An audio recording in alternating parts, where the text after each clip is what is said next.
Universidad Fermín Toro, Núcleo Portuguesa. Somos estudiantes de segundo año de Derecho y les vamos a dar a conocer hoy algunos de los temas más importantes de Derecho Romano II. Nuestra profesora encargada es Livia Hernández y a continuación les vamos a presentar estos temas. Fases del procedimiento. Comenzamos con la fase iniure.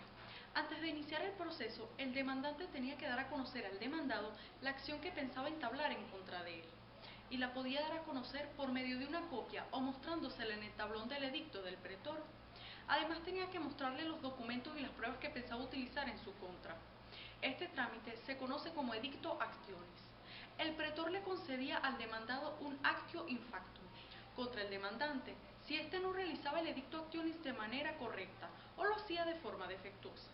La fase iniure tiene varias etapas, comenzando por la citación, después tenemos la representación, la figura del defensor de buena fe y por último la representación espontánea.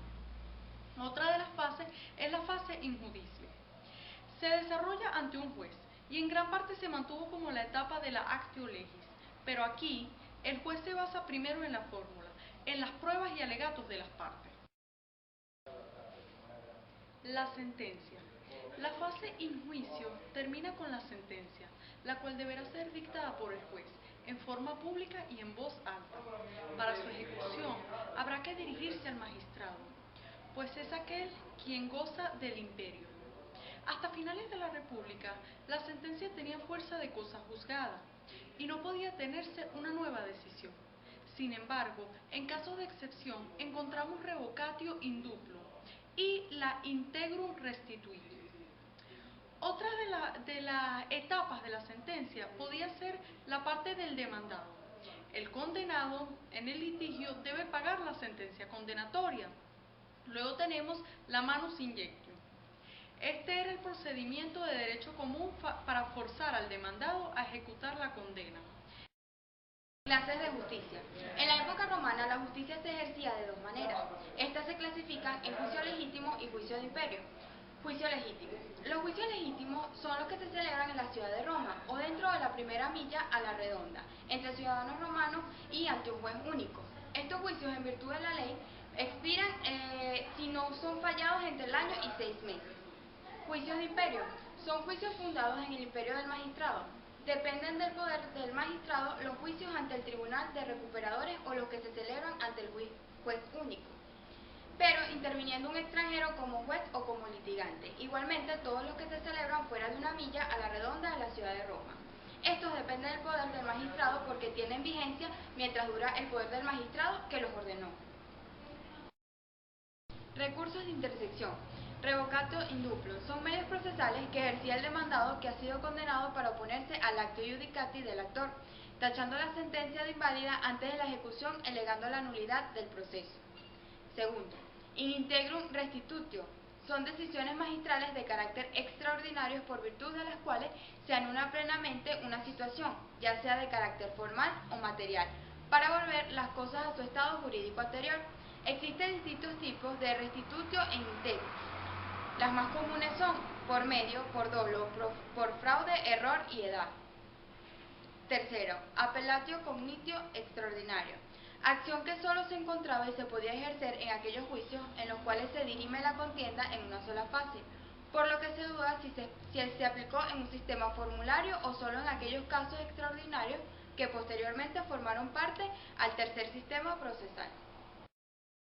Procedimiento extraordinario, también conocido como la cognitio extraordine. Esta se remonta durante la época de romana clásica, con el fortalecimiento del poder del príncipe. Aparece junto al procedimiento formulario que se daba en esa época una nueva forma de actuación judicial que se daba en solo casos de excepción ante los juicios de fideicomiso, tutela, alimento entre parientes, entre otros. De allí recibe el nombre de procedimiento por conocimiento extraordinario.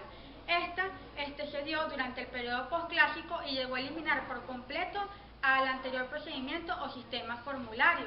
Este consistía en que el príncipe podía convertirse en el tribunal extraordinario, es decir, en el más alto tribunal de la jerarquizada administración de justicia y podía conocer de manera extraordinaria sobre los litigios de ese imperio.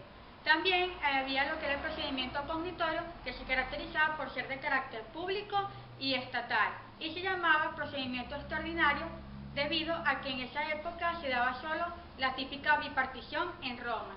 Desarrollo del proceso extraordinario. Esto se compone de las diferentes etapas que se atraviesan para llegar a la solución final y las acciones que se realizan luego de la sentencia, con el que tenemos la citación, la litis contestatio, la sentencia y la apelación.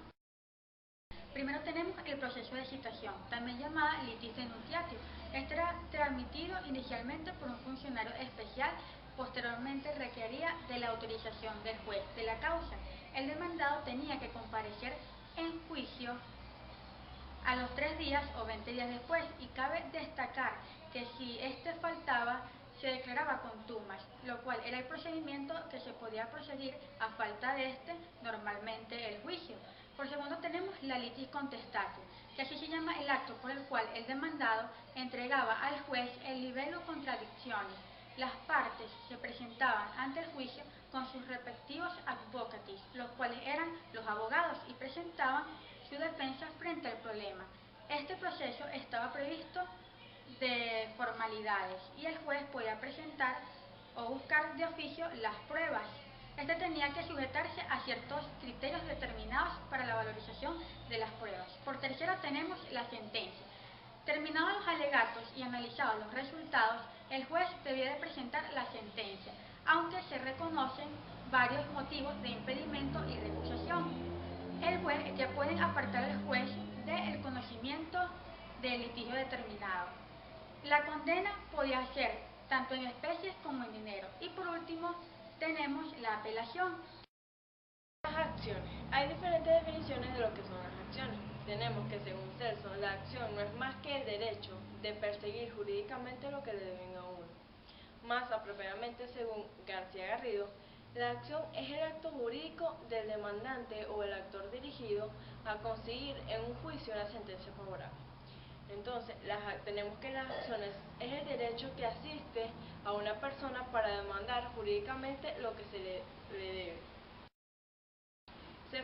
Se clasifican en actio in rei, actio civile, actio honoraria, re persecutoria, actio penales, actio mixta, actio perpetua, actio temporal, actio de derecho estricto y actio de buena fe.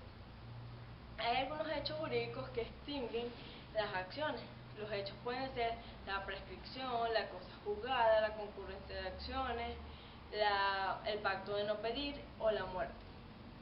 Tenemos también lo que son las excepciones, que según el término excepción proviene del latín exceptio, cuyo significado es excluir o apartar algo de lo común o de la regla general.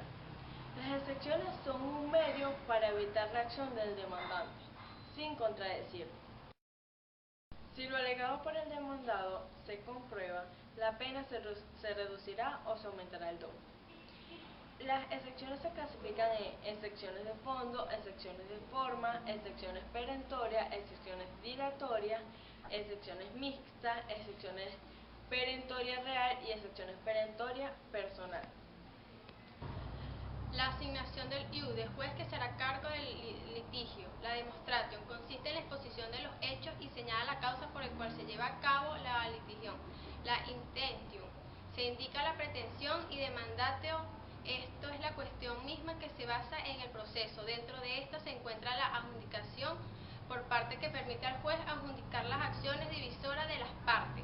Se aplican las acciones, divisiones de bienes entre herederos y división entre una cosa común. Es decir, que esto no pretende el reconocimiento de uno o más participación del mismo.